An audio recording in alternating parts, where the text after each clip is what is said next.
Opa, salve, seja bem-vindo a mais um vídeo. Hoje eu vou estar ensinando como desenhar o Doflamingo de One Piece. Eu vou estar passando bastante dica mesmo, esse vídeo tá recheado, então fica até o final. Mas escuta, chega aqui, ó, eu quero te pedir uma coisa. Dá o like aí, mano.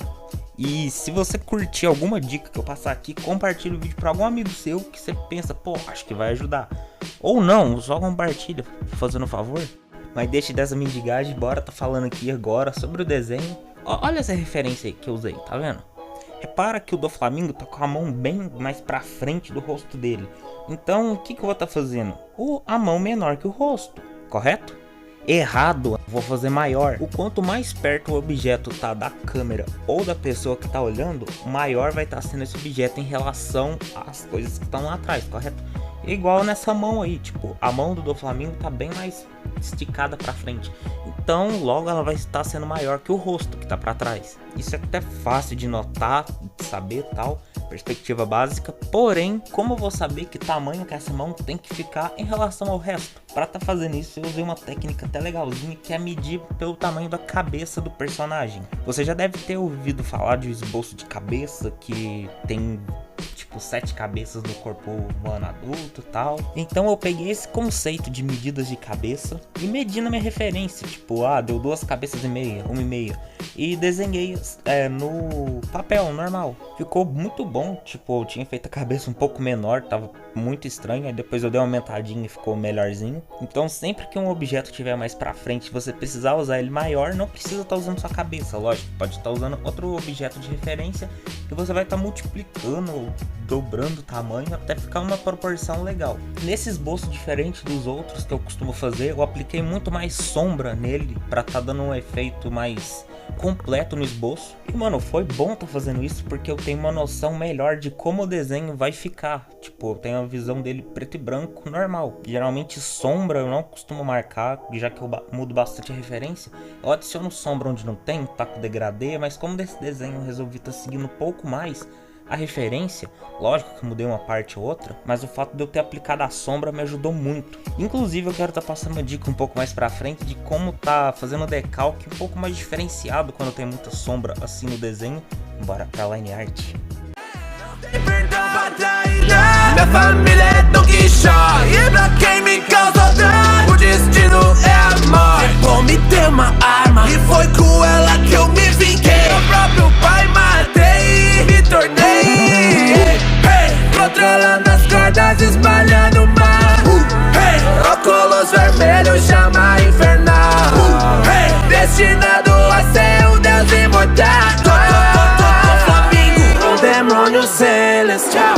Line art finalizada, e como eu havia prometido, eu vou estar passando uma dica aqui que se refere a decalque. Repara que eu fiz a line art, só que eu fiz decalque novamente, dessa vez para sombras e pontos de luz. Eu poderia muito bem ter feito isso direto na hora de fazer a line art, porém, entretanto, tipo, poderia ficar um pouco confuso na hora de fazer a line art. Tipo, se eu me descuidar um pouco, eu poderia estar fazendo uma line art no ponto de sombra, e isso acabaria danificando o desenho. Sem falar que assim eu tenho um domínio melhor na minha pintura. Tipo, foi muito fácil tá fazendo essa pintura porque já tinha demarcado certinho. Eu costumo tá fazendo a line art depois da pintura, que é algo que facilita bastante.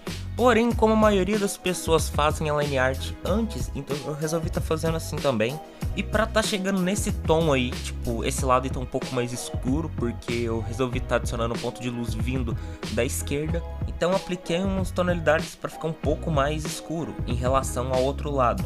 As cores que eu usei foi basicamente roxo, vermelho, violeta, rosa chiclete e rosa claro, para estar fazendo essa tonalidade. Caso você não tenha esse vermelho violeta, é só você tá passando uma camada bem clara de roxo, porque esse vermelho e violeta tem basicamente a função de estar saturando um pouco mais o rosa. O roxo ele consegue estar fazendo isso, não vai ficar tão parecido quanto essa pintura aí, porém vai estar dando um efeito legalzinho também. Qualquer coisa, se você tiver outro lápis, você vê que vai dar certo, testa aí e pode estar fazendo, lógico. E caso você tenha chegado na tonalidade certa, porém ele tem pontos brancos no desenho, recomendo que você passe ou um lápis branco ou a cor mais clara que você tiver dessa tonalidade, no caso aí o rosa claro, pois passando passando um lápis assim, vai estar deixando a pintura mais lisinha, mais bonitinha, muito bom. Não é mesmo, eu tava me esquecendo, no desenho do Asta, no vídeo do Asta no caso, eu falei que se o vídeo chegasse a 30 likes eu estaria fazendo um desenho realista de algum personagem. Então, chegou muito fácil, não pensei que seria assim não.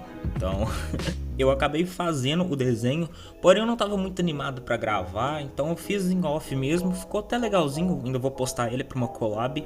Mas aí depois eu pensei, caraca, eu falei que eu ia desenhar no YouTube e não vou postar, achei isso meio errado da minha parte. Então eu vou estar fazendo outro desenho, no primeiro comentário fixado aqui, deem sugestões de algum personagem, algum vilão, qualquer personagem, sendo de Black Clover, ok? Que eu vou estar olhando e separando algumas referências aqui e faço. Se eu ficar em dúvida, eu peço ajuda lá no Instagram. Mas de todo modo, valeu. Voltando a falar do desenho, no cabelo do Doflamingo eu optei estar passando um canela nele. Eu posso muito bem estar usando uma cor marrom, canela, ou um laranja para estar escurecendo o cabelo. No caso, amarelo, quer dizer. Porém, o marrom, canela, vai estar deixando o amarelo um pouco mais opaco, digamos assim. Já uma cor laranja ou vermelha vai estar deixando o amarelo um pouco mais vivo. E como o cabelo do Doflamingo não é aquele amarelo, tipo, muito forte, é um amarelo mais puxado por uma tonalidade opaca, o canela foi uma opção muito boa para eu estar usando, pois não ficou muito destacado. Falando agora dessa pele, eu usei marcador, mas tipo de lápis também dá para chegar no mesmo resultado. A pele dele é um pouco escura, não chega a ser uma pele morena, é mais uma pele, sei lá, uma pele mais escurinha. Então uma boa opção de lápis para estar usando nela de base é um ocre queimado, porque ele assemelha muito a junção de um marrom claro com um rosa claro também, dá um efeito muito bacana para essa pele. Então se você for usar o lápis, eu recomendo estar passando um marrom, um canela, o ocre queimado e um rosa claro para estar pintando a parte mais clara, deixar a pintura mais homogênea. Última dica, não menos importante, eu vou estar fazendo uns efeitos de raio, de luz, não sei bem o que é isso, mas vocês vão estar vendo aí. Na teoria é bem fácil, é só estar apagando em formato de raio na direção que eu quero. No caso, os raios vão estar saindo da mão ou em direção à mão. Mas geralmente para estar fazendo isso é preciso ter uma borracha com a ponta bem fina, e geralmente os desenhistas usam uma borracha elétrica, já que ela foi feita para isso. Mas como eu não tenho isso, creio que alguns de vocês também não devem ter, é bem fácil estar arrumando isso. Pega sua borracha, mano, e parte ela para deixar a ponta fina, ou lixa ela. O importante é você estar transformando a ponta da sua borracha numa ponta mais fina, e assim tá passando na direção que você quer e o resultado vai ficar muito bom. E se for preciso, use uma régua para estar fazendo os traços mais retos, mas isso é opcional, não precisa ficar 100% retinho. Mas lógico, também não vai fazer o traço todo torto, né, pelo amor de Deus. E essas foram as dicas que eu tinha para passar para vocês. Espero realmente que tenham sido úteis ou que possa ajudar vocês de alguma forma. Aí não esquecem, comenta aqui o personagem que você quer que eu faça realismo, entendeu? Manda qualquer um, pode ser o protagonista, antagonista, herói, vilão, figurante, eu faço também. Se tiver sugestão boa de figurante eu faço. Tô brincando, figurante não, pelo amor de Deus. Mas no mais é isso, eu espero muito que vocês tenham gostado. Falou, fui, tchau. Não tem perdão pra traída. Minha família é Don Quixote. O Lau me desafiar. Seu destino é a morte. Dê a vida eterna pra eu ter o poder de destruir tudo e acabar com